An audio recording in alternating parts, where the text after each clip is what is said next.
Today, I want to talk about leadership, and I want to talk about measuring leadership in a different way. I think if you go to any bookstore today and you go into the business section, you're going to find hundreds of books on leadership. And there's lots and lots of different definitions of what makes a good leader.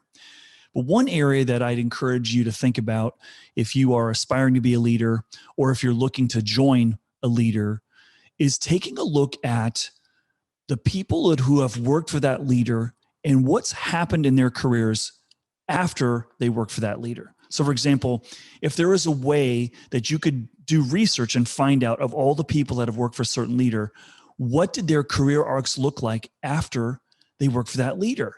Did they go up? Did they flatten out? Did people have a stall? I don't know. But I think at scale, that information could be really, really interesting. And when I think about this, I think about a woman that I worked for earlier in my career at Electronic Arts, Gabrielle Toledano. Now, Gabrielle was the chief HR officer at Electronic Arts for many years. And if you go and do the research, you will find out that the people that used to work for Gabby when they left went on to be, in my case, the head of human resources for LinkedIn, the head of human resources for Zynga when Zynga was super hot, the head of human resources for Living Social when Living Social was really hot, the head of human resources for Yelp, the head of human resources for Dolby Laboratories, the head of human resources for CBS Interactive, the head of human resources for GoPro, and on and on. It's a compelling list. Oh, another person went on, Sue Alfield, went on to become the head of human resources for Coca-Cola Europe. Now that's meaningful data. Look at all these people that work for Gabby and what happened to their careers afterwards. And I think it'd be hard to argue that Gabrielle didn't have an impact on those careers.